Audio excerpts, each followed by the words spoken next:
Hello नमस्कार दोस्तों, स्वागत है हमारे इस एजुकेशनल प्लेटफॉर्म पर जिसका नाम है प्रयास।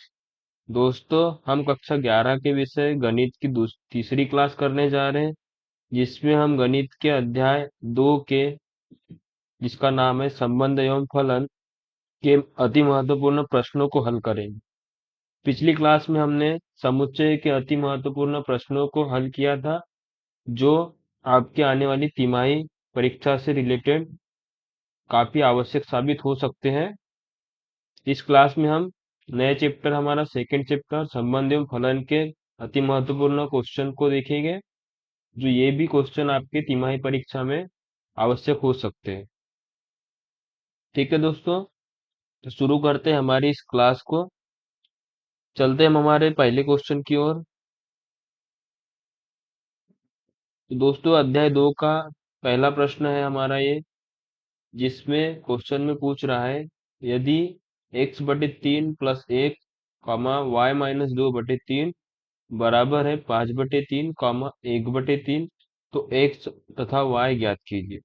ठीक है दोस्तों, तो इसको हल करने के लिए हम सबसे पहले हल लिखेंगे। तो एक हल लिखेंगे। अब देखो दोस्तों, यहाँ पे क्या बोल रहा है, ये ब्रैकेट में एक बिंदु का निर्देशांक हो जाएगा, और ये एक बिंदु, मतलब एक बिंदु के दो निर्देशांक हो जाएंगे, ये एक्स वाला और एक वाई वाला। ठीक है, ये बराबर है किसके, इसके, एक 5/3 वाला और एक 1/3 वाले के बराबर है। ठीक है, ये भी एक एक्स और वाई के रूप में है, और ये भी एक्स और वाई के रूप में है। ठीक है, तो हम क्या बोल सकते हैं कि ये दोनों के जो, मतलब इसका एक्स और इसका एक्स आपस में बराबर हो गए, इसका वाई और इसका वाई आपस में बराबर हो गए। ठीक है, तो वही चीज हम यहाँ पे करेंगे, और उसके अनुसार फिर हम एक्स की वैल्यू फाइंड करेंगे। ठीक है दोस्तों, तो लेके चलेंगे हम यहाँ, सबसे पहले क्या निकालेंगे, एक्स की वैल्यू। x/3 धन 1 बराबर मानेंगे किसके, 5/3 के। ठीक है, तो इसको सॉल्व करने के लिए हम +1 को इधर ले चलेंगे, +1 को उधर ले जाएंगे तो क्या होगा, माइनस का हो जाएगा। ठीक है, या फिर हम क्या करते हैं, +1 को उधर करके 5/3 को इधर ला लेते। ठीक है, तो ऐसा ही करते हैं। तो x/3, 5/3 को इधर लाएंगे तो -का 5/3, और प्लस का एक इधर जाके -का 1। ठीक है, अब ये दोनों के हर समान है, तो ये नॉर्मली घट जाएगा, मतलब x -5/3 हो जाएगा, बराबर किसके, -1 के। इस 3 का इधर पक्षांतर करेंगे तो क्या होगा, 3 का क्या हो जाएगा, ये गुना हो जाएगा -1 से, तो क्या हो जाएगा, -3। फिर यहाँ से x की वैल्यू निकालेंगे, तो -5 को इधर लाएंगे, -5 को इधर लाएंगे तो क्या हो जाएगा, +5। फिर यहाँ पे सॉल्व करेंगे तो x की वैल्यू आ जाएगी, प्लस माइनस माइनस हो जाएगा, 5 में से 3 घटाएंगे तो 2 आ जाएगा, और बड़ी संख्या के आगे प्लस का चिन्ह है तो यहाँ भी प्लस का चिन्ह रहेगा। ठीक है दोस्तों, तो x की वैल्यू आ जाएगी हमारी 2 के बराबर। ठीक, तो इस तरीके से हमने x निकाल लिए, सेम तरीके से हम y भी निकालेंगे। ठीक है, इसी प्रकार बोलेंगे हम, इसी प्रकार y के लिए निकालेंगे, तो y के लिए क्या दिया है हमारे पास में, y-2/3। ठीक है, जो किसके बराबर मानेंगे हम, 1/3 के। तो y-2/3 बराबर है किसके, 1/3 के। ठीक है, यहाँ से माइनस का 2/3 इधर लाएंगे तो क्या हो जाएगा, ये प्लस का 2/3। फिर से दोनों के हर समान है, तो आपस में नॉर्मली जुड़ जाएंगे, 1 + 2 कितना हो जाएगा फिर, 3, तो ये 3/3। इसको काटेंगे तो कितना आएगा, 1। यानी y की वैल्यू कितनी आएगी हमारी यहाँ पे, 1। ठीक है, अतः लिखेंगे हम फिर यहाँ, अतः x बराबर 2 तथा y बराबर 1 होगा। ये हमारा हो जाएगा आंसर। ठीक है, तो इस तरीके से इसको सॉल्व करेंगे। नेक्स्ट क्वेश्चन पे चलते हैं दोस्तों।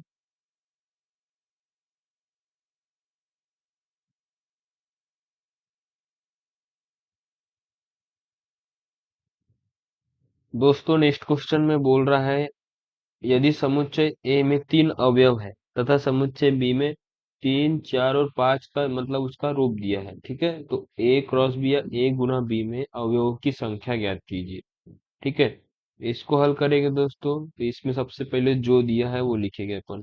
ठीक है, हल लिखेंगे और दिया है लिखेंगे। क्या दिया है दोस्तों, समुच्चय ए में 3 अवयव है, मतलब एन ए का मान दिया है। ठीक है, एन ए का मान कितना दिया है, 3। और क्या दिया है, बी। बी में क्या क्या है, 3 है, 4 है और 5 में है। ठीक है। तो बी में कुल देखो कितने अवयव आ रहे हैं, 1 2 और 3। तो मतलब एन बी कितना हो जाएगा फिर यहाँ से हमारा, एन बी भी 3 हो जाएगा। ठीक है। क्या पूछ रहा है, ए गुना बी में अवयवों की संख्या, मतलब क्या पूछ रहा है, एन ए गुना बी का मान पूछ रहा है। ठीक है।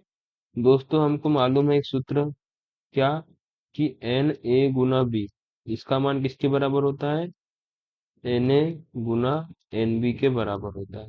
ठीक है। तो यहाँ पे एन ए की वैल्यू रखेंगे, कितनी है यहाँ, 3 है।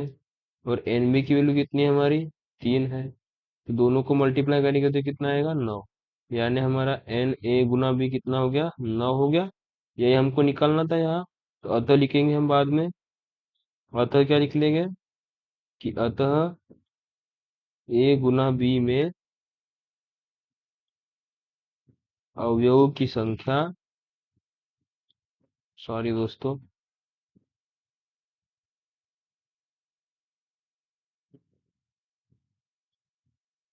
अवयवों की संख्या कितनी आई है हमारी, 9। 9 होगी। ठीक है दोस्तों, तो इसका आंसर ये हो जाएगा। इस तरीके से इसको सॉल्व करेंगे। आगे चलते हैं हम हमारे नेक्स्ट क्वेश्चन की तरफ।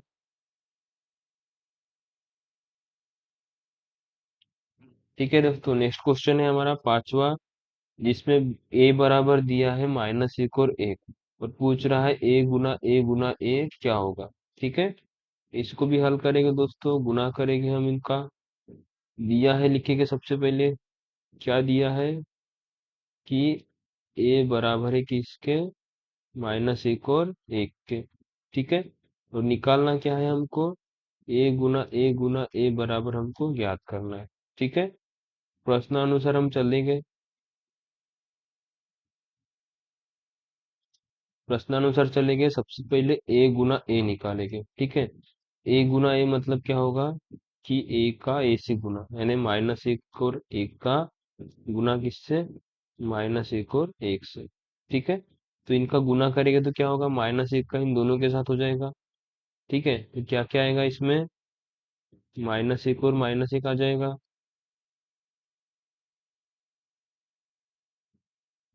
ठीक है। फिर -1 और +1 आएगा। फिर +1 और -1 आएगा। फिर 1 और 1 आएगा, मतलब प्लस के दोनों रहेंगे। ठीक है। तो इस तरीके से हमारा क्या आएगा, ए गुना ए। ठीक है।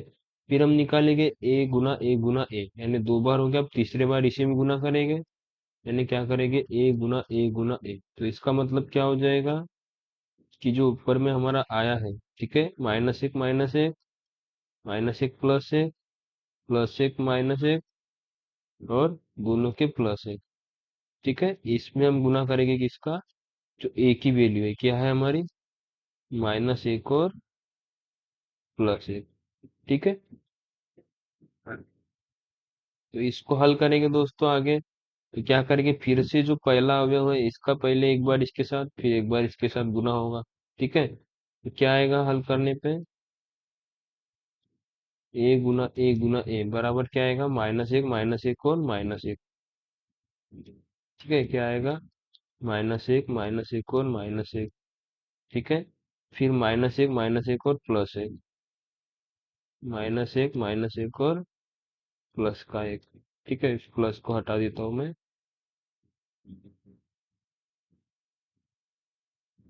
फिर -1 +1 और -1, क्या आएगा फिर, -1 +1 और -1। ठीक है। फिर फिर क्या आ जाएगा, -1 +1 और -1 हो गया। फिर -1 +1 और +1 हो जाएगा। ठीक है। -1 +1 और +1।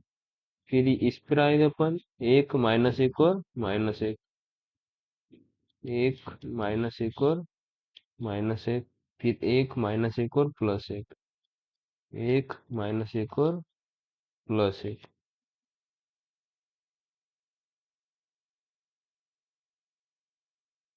ठीक है।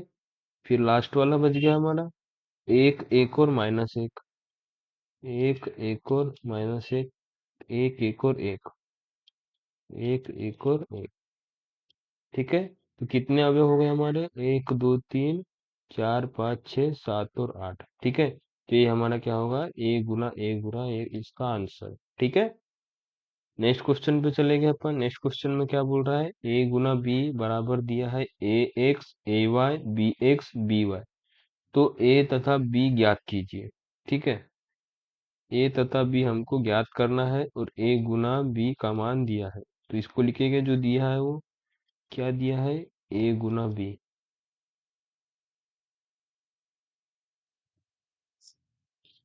ठीक है, ए गुना बी बराबर क्या दिया है?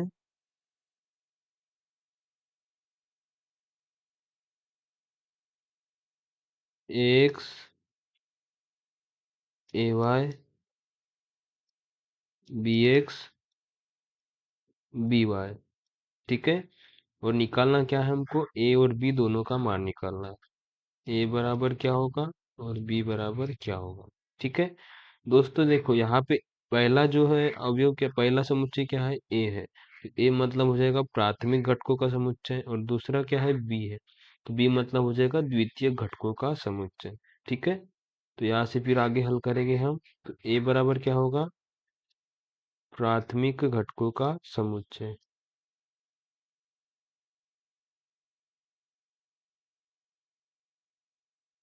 अब देखो दोस्तों, प्राथमिक घटक क्या क्या है? प्राथमिक घटक देखो, प्राथमिक घटक ए है, यहाँ पर ए है, यहाँ बी है और यहाँ बी है। मतलब ए और बी ही है केवल। तो ए की वैल्यू क्या हो जाएगी? ए की वैल्यू हो जाएगी ए तथा बी। ए और बी, तो ए हो जाएगा दोस्तों ए और बी। ठीक है, उसी प्रकार हम बी पर जाएंगे। तो बी मतलब होगा द्वितीय घटकों का समुच्चय।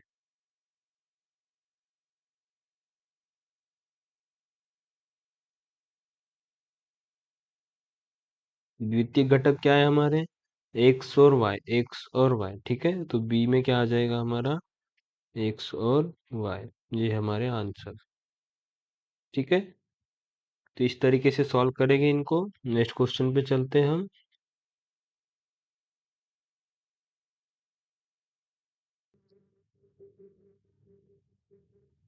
दोस्तों नेक्स्ट है हमारा उदाहरण 9, जिसमें बोल रहा है मान लीजिए कि a बराबर एक दो, b बराबर तीन चार।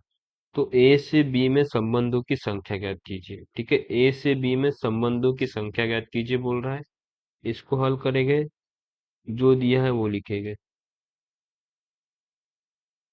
क्या दिया है? a बराबर एक और दो, b बराबर तीन और चार। ठीक है, सबसे पहले इसमें हम क्या करेंगे? ए क्रॉस बी या ए मल्टीप्लाई बी निकालेंगे।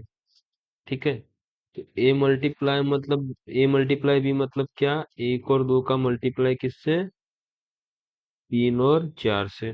ठीक है, तो मल्टीप्लाई करेंगे तो क्या आएगा इसमें? एक तीन, एक चार, दो तीन और दो चार। ठीक है, यानी एक गुना बी क्या आ गया हमारा? एक तीन एक चार दो तीन और दो चार। यहाँ से अगर हम देखें कि एन ए गुना बी कितना है, मतलब एन ए गुना बी का मतलब क्या होगा कि ए गुना बी में अवयव कितने हैं? कितने अवयव है?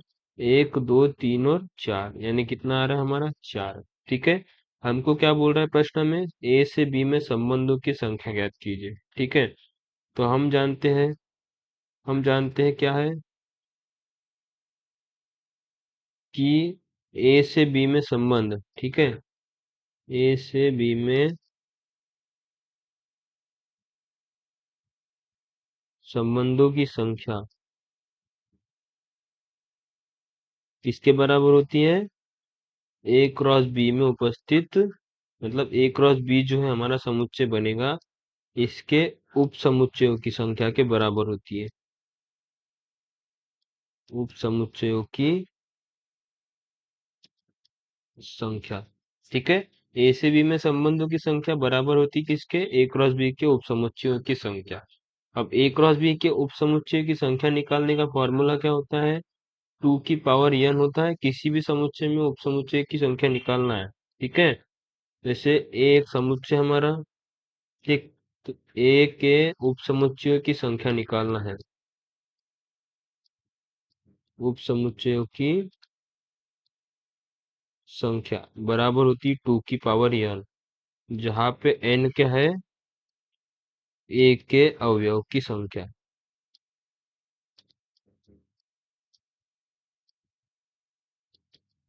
ठीक है, तो इसी प्रकार से वही फॉर्मूला यहाँ लगेगा। टू की पावर इसमें भी n हो जाएगी, लेकिन a क्रॉस b की बात करें तो a क्रॉस b में अवयव कितने हैं, चार, यानी यहाँ पे टू की पावर क्या हो जाएगी, चार। टू की पावर चार मतलब क्या होगा, टू का चार टाइम मल्टीप्लाई, तो कितना आएगा, टू टू, ये दो दूनी चार हो जाएगा, चार दूनी आठ और आठ दूनी सोलह, यानी कितना होगा इसका आंसर हमारा, सोलह इसका आंसर। ठीक है, तो इस तरीके से इसको सॉल्व करेंगे। नेक्स्ट क्वेश्चन पे चलते हैं हम अपने।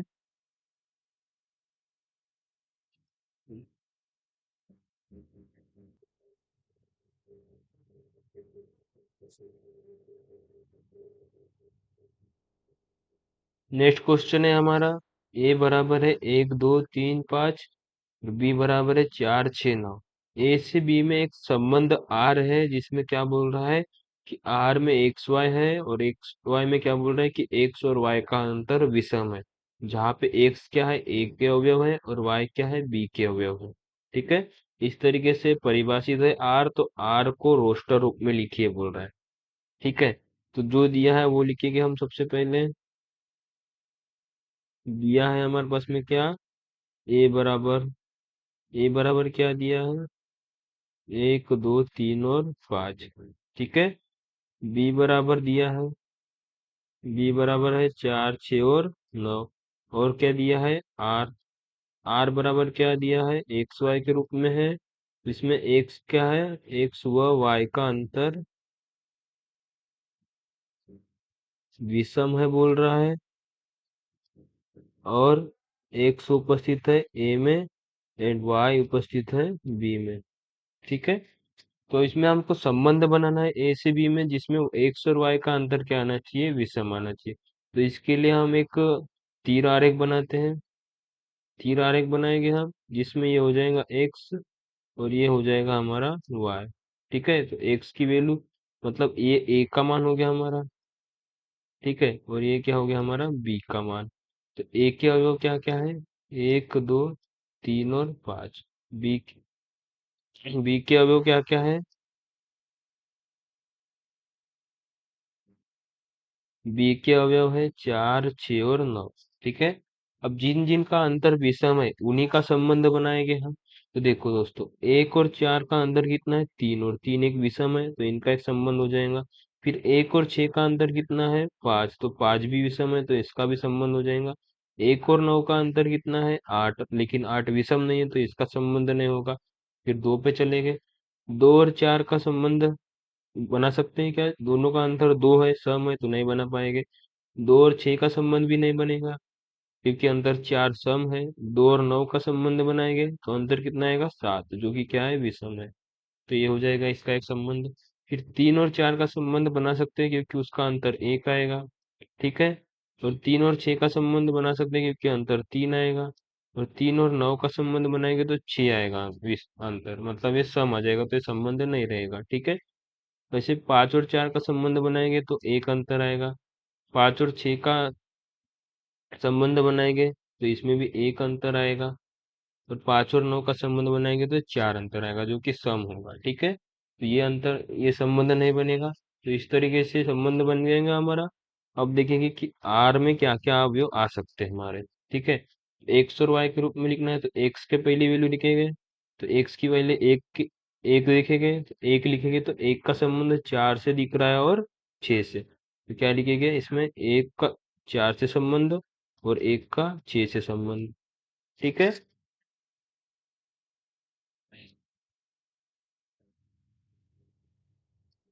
अब दो पे चलते हैं। दो का संबंध केवल नौ से है, तो इसमें क्या आ जाएगा, दूसरा जो है नेक्स्ट अवयव आ जाएगा दो और नौ। फिर चलेंगे तीन पे, तो तीन का संबंध चार से भी है और तीन का संबंध छह से भी है। क्या लिखेंगे यहाँ पे, 3 का संबंध 4 से है और 3 का संबंध 6 से है। ठीक है। और फिर 5 पे चलेंगे तो 5 का संबंध 4 से है और 5 का संबंध 6 से है। 5 का संबंध 4 से है और 5 का संबंध 6 से है। तो ये हो जाएंगे इसके सारे के सारे अवयव। ठीक है। तो ये है संबंध जिसमें एक्स और वाई का अंतर क्या है, विषम है। ठीक है। ये इसका क्या हो जाएगा, रोस्टर रूप, और ये हमारा क्या होगा इस क्वेश्चन का आंसर। ठीक है। नेक्स्ट क्वेश्चन पे चलते हैं हम। नेक्स्ट क्वेश्चन है हमारा उदाहरण का 16, जिसमें बोल रहा है कि एफ एक्स बराबर एक्स स्क्वायर जी एक्स बराबर 2x धन 1 दो वास्तविक फलन है। तो हमको एफ प्लस जी एक्स, एफ माइनस जी एक्स, एफ जी एक्स और एफ अपन जी एक्स निकालना। ठीक है। तो जो दिया है इसमें वही लिखेंगे फिर से अपन, हर बार की तरह। दिया क्या है हमारे पास में, एफ एक्स दिया है कितना, एक्स स्क्वायर, और जी एक्स दिया है कितना, 2x+1। ठीक है। या फिर एक्स स्क्वायर जी एक्स 2x+1। क्या ज्ञात करना है हमको, प्रश्नानुसार लिखेंगे। एफ प्लस जी एक्स निकालना है। ठीक है। एफ प्लस जी एक्स निकालना है। तो इसका फॉर्मूला होता है कौन सा, कि एफ एक्स प्लस जी एक्स। ठीक है।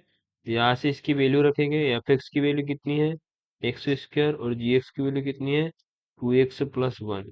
ठीक है। यानी हमारा क्या निकल के आया, यानी निकल के आया हमारा एफ प्लस जी एक्स, एफ प्लस जी एक्स। ठीक है। एफ प्लस जी एक्स कितना निकल के आया, एक्स स्क्वायर प्लस 2x+1। तो ये इसका आंसर हो जाएगा। फिर नेक्स्ट निकालेंगे हम एफ माइनस जी एक्स। तो एफ माइनस जी एक्स निकालना है। तो एफ माइनस जी एक्स मतलब क्या होता है, एफ एक्स माइनस जी एक्स।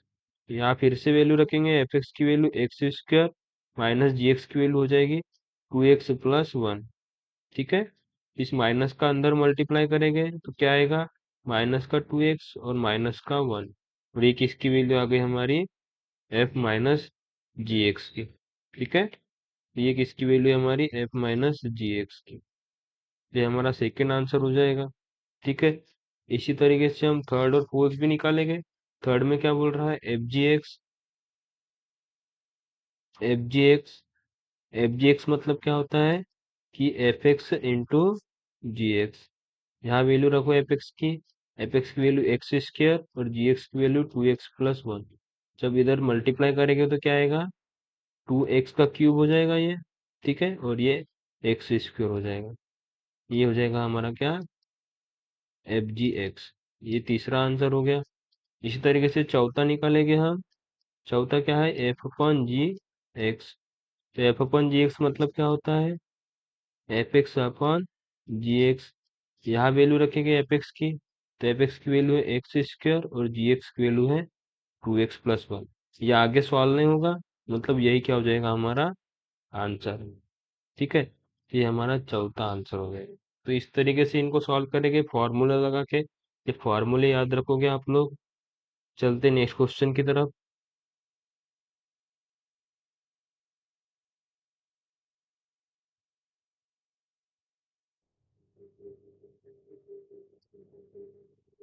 दोस्तों ये क्वेश्चन एग्जाम की दृष्टि से काफी महत्वपूर्ण क्वेश्चन है। इसमें बोल रहा है कि ये जो है फलन वास्तविक फलन है, इसके प्रांत और परिसर निकालना है। ठीक है। प्रांत मतलब एक्स के मान निकालना है और परिसर मतलब वाई के मान निकालना है। ठीक है। तो हमारे पास में जो फलन है क्या है, कि एफ एक्स है, एफ एक्स बराबर क्या है, 9 - x²। ठीक है। और ये क्या है, चूंकि यह फलन क्या है, चूंकि यह फलन वास्तविक फलन है। ठीक है। इसलिए x के मान क्या हो जाएगी, x बराबर होगा वास्तविक संख्या। एक बराबर क्या हो जाएगा, x बराबर वास्तविक संख्या। ठीक है। तो इस फलन में हम क्या करेंगे, इसको मानेंगे y के बराबर, यानी y बराबर एफ एक्स मानेंगे। तो बराबर क्या लिखेंगे, 9 - x का स्क्वायर का पूरा अंडर रूट। ठीक है। अब इसमें हम x को मान के चले गए, x बराबर क्या रखेंगे, एक बार 1 रखते हैं। एक्स बराबर एक रखने पर, ठीक है, वाई का मान क्या हो जाएगा, एफ वन हो जाएगा। एफ वन मतलब कितना, 9 - 1 का स्क्वायर, ठीक है, 9 - 1 का स्क्वायर मतलब कितना होगा कि 9 - 1, रूट के अंदर 9 - 1 मतलब कितना, √8, ठीक है। √8 को हल करेंगे तो क्या आएगा, वाई की वैल्यू 2√2 के बराबर आ जाएगी, ठीक है। तो ये वाई की वैल्यू हो गई और ये एक्स की वैल्यू हो गई पहली वाली, ठीक है। फिर से हम क्या करेंगे, X is equal to zero रखेंगे अब। X is equal to zero रखने पर वाई बराबर क्या हो जाएगा, एफ ऑफ जीरो, यानी कि कितना, 9 - 0 का स्क्वायर, ठीक है, 9 - 0 का स्क्वायर। इसको सॉल्व करेंगे तो वाई बराबर क्या आ जाएगा, रूट के अंदर में 9, यानी कि कितना, 3, मतलब वाई बराबर 3 आ जाएगा। जब एक्स बराबर जीरो रखे तो वाई बराबर 3 आ गया। अब फिर से आगे चलते हैं हम, एक्स बराबर क्या रखते हैं, -1 रखते हैं एक बार। एक्स बराबर -1 रखने पर, एक्स बराबर -1 रखेंगे तो एक्स बराबर -1 रखो तो वाई बराबर क्या हो जाएगा, एफ ऑफ -1, यानी कि -1 हो जाएगा, तो यहाँ पे -1 का स्क्वायर हो जाएगा, रूट के अंदर 9 माइनस -1 का स्क्वायर। इसको सॉल्व करेंगे तो कितना आएगा, -1 का स्क्वायर +1, यानी 9 - 1 हो जाएगा रूट के अंदर, यानी कि कितना, रूट के अंदर 8, और रूट के अंदर 8 मतलब कितना, 2√2। तो फिर से -1 रखने पर कितना आएगा, वाई का मान 2√2, ठीक है। फिर से फिर रखते हैं हम एक बार, एक्स का मान 2 रखते हैं।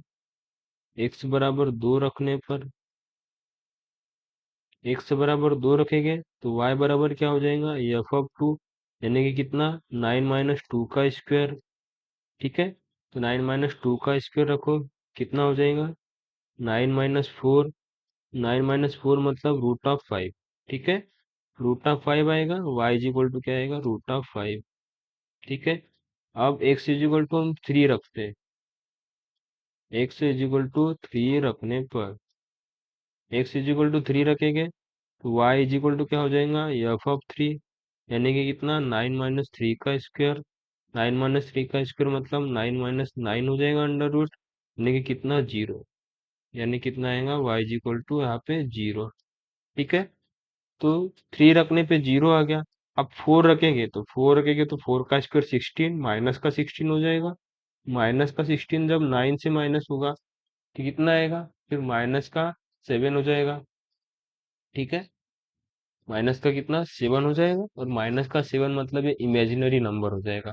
तो इमेजिनरी नंबर मतलब यहाँ पे हमारा फिर काल्पनिक हो जाएगा, जबकि यहाँ पे बोल रहा है क्वेश्चन में कि वास्तविक फलन होना चाहिए।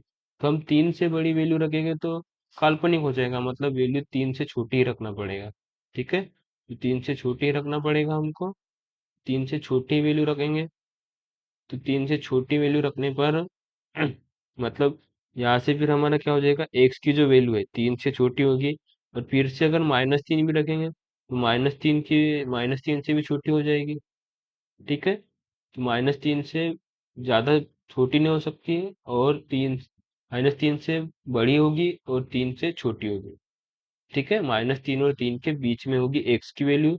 इसी तरीके से वाई की भी वैल्यू कहाँ से कहाँ तक आ रही है हमारी, वाई की जो वैल्यू है 0 आ रही है मिनिमम, ठीक है। वाई की वैल्यू कहाँ पे है हमारी 0, वाई की वैल्यू यहाँ पे हमारी 0 आ गई, और वाई की वैल्यू मैक्सिमम कितनी आ रही है हमारी, 3 आ रही है।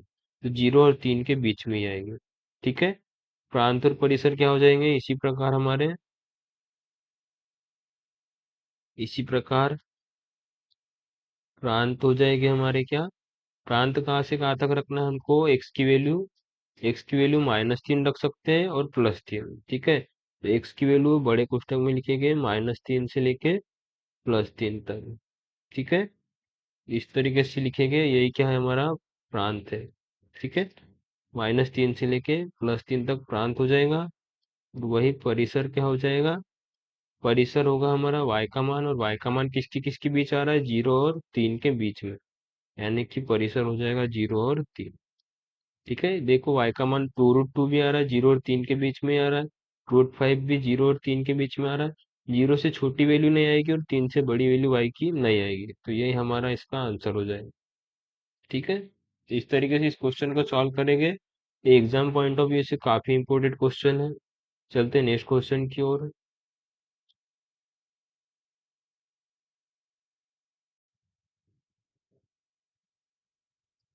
दोस्तों ये क्वेश्चन भी एग्जाम पॉइंट ऑफ व्यू से काफी इंपॉर्टेंट क्वेश्चन है, जिसमें हमारे पास में एक फलन दिया है टेम्परेचर का। क्या बोल रहा है फलन टी, सेल्सियस, टी सेल्सियस जो है तापमान का फ़ारेनहाइट तापमान में प्रतिचित्रण करता है। मतलब जो है ये टीसी दिया है हमारे पास में। टीसी बराबर कितना दिया है, 9c/5 + 32। ठीक है, तो हमको क्या करना है, सेल्सियस में फलन है हमारा, टी जीरो की वैल्यू निकालना है। ठीक है, किसकी निकालना है, टी जीरो की वैल्यू निकालना है। तो टी जीरो की वैल्यू मतलब सी की जगह पे जीरो रखेंगे, इसमें क्या हो जाएगा 9 × 0/5 + 32। ठीक है, तो 9 × 0 कितना होगा, जीरो, 0/5 जीरो, और 0 + 32 यानी कि कितना 32। तो टी जीरो की वैल्यू कितनी आ जाएगी, 32। तो ये फर्स्ट वाले का आंसर हो जाएगा।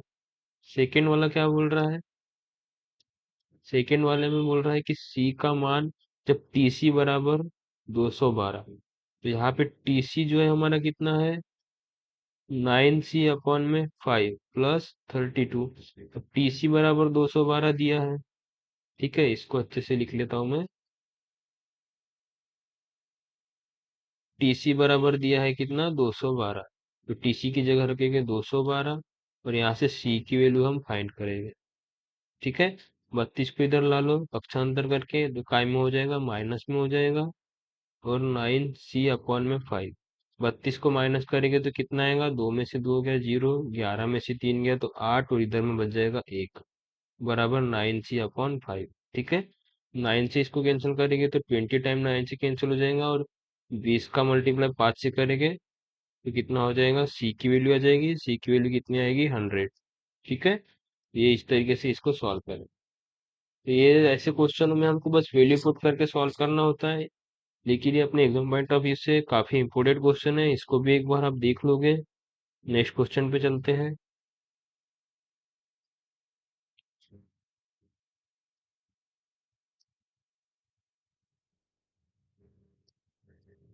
दोस्तों ये क्वेश्चन भी आपके एग्जाम पॉइंट ऑफ व्यू से काफी महत्वपूर्ण क्वेश्चन है।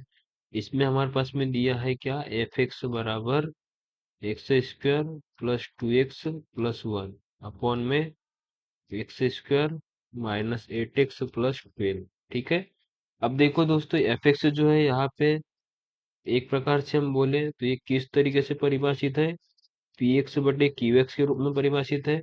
मतलब हम क्या बोलेंगे कि f(x) क्या है, एक परिमेय फलन है। ठीक है, f(x) क्या है, एक परिमेय फलन है। ठीक है, और अगर f(x) परिमेय फलन है तो इसमें जो qx की वैल्यू है, ठीक है, qx ये बराबर नहीं होगी किसके, जीरो के। ठीक है, तो इसी को हम सॉल्व करेंगे। किसको बोल रहे हैं हम, x² - 8x + 12 बराबर नहीं है किसके, जीरो के। ठीक है, बराबर नहीं है किसके, जीरो के। इसको सॉल्व करेंगे तो ब्रेक करना पड़ेगा हमको 8x को, तो 8x को किस में ब्रेक करेंगे, 6x और 2x में। ठीक है, और प्लस का 12 जैसे का वैसे। ठीक, अब यहाँ से x को कॉमन निकालेंगे तो एक x रह जाएगा और ये -6 रह जाएगा। यहाँ से फिर क्या करेंगे हम, माइनस का 2 बाहर निकालेंगे तो x रह जाएगा और माइनस का 6 रह जाएगा, और ये बराबर नहीं है जीरो, चलते रहेगा। ठीक है, फिर x - 6 इसको कॉमन निकालेंगे तो यहाँ क्या रहेगा, x - 2 रहेगा, बराबर नहीं है जीरो के। ठीक है, यानी यहाँ पे हमारे पास में क्या निकल रहा है कि x बराबर नहीं है 6 के, और x बराबर नहीं है 2 के। ठीक है, ये दोनों को अगर हम पक्षांतर करेंगे तो माइनस का प्लस हो जाएगा, और माइनस का प्लस, और बराबर नहीं है तो बराबर नहीं है, तो 6 और 2 के बराबर जो है x की वैल्यू नहीं आ रही। ठीक है, मतलब x की जो वैल्यू होगी 6 और 2 के बराबर होगी। और एक प्रकार से ये वास्तविक फलन है हमारा। f(x) क्या है, एक वास्तविक भी फलन है, परिमेय फलन होने के साथ साथ वास्तविक संख्याओं की बात हो रही है। ठीक है, तो जो प्रांत निकालना है हमको, प्रांत भी क्या होगा, वास्तविक संख्याएं होगी। लेकिन वास्तविक संख्याओं में भी क्या होगा, 6 और 2 के अलावा जो बचेगी वही हमारी वास्तविक संख्या होगी। छः और दो को हम इनमें से माइनस कर देंगे, यही क्या आएगा, हमारा प्रांत आ जाएगा। ठीक है दोस्तों, तो इस तरीके से इसको सॉल्व करते हैं हम। तो ये question exam point of view से इम्पोर्टेंट था। नेक्स्ट चलते हैं हम। ठीक है दोस्तों, आज के लिए इतना ही। इस क्लास में हम जितने भी क्वेश्चन किए सारे के सारे एग्जाम पॉइंट ऑफ व्यू से काफी इंपॉर्टेंट है क्वेश्चन है। ठीक है, तो ये चैप्टर 2 के हमारे इंपॉर्टेंट क्वेश्चन हो गए। अगली क्लास में हम नेक्स्ट चैप्टर के इंपॉर्टेंट क्वेश्चन को करेंगे। ठीक है दोस्तों, उम्मीद है आपको ये क्लास अच्छी लगी होगी। तो मिलते हैं अगली क्लास में दोस्तों, तब तक के लिए बाय बाय।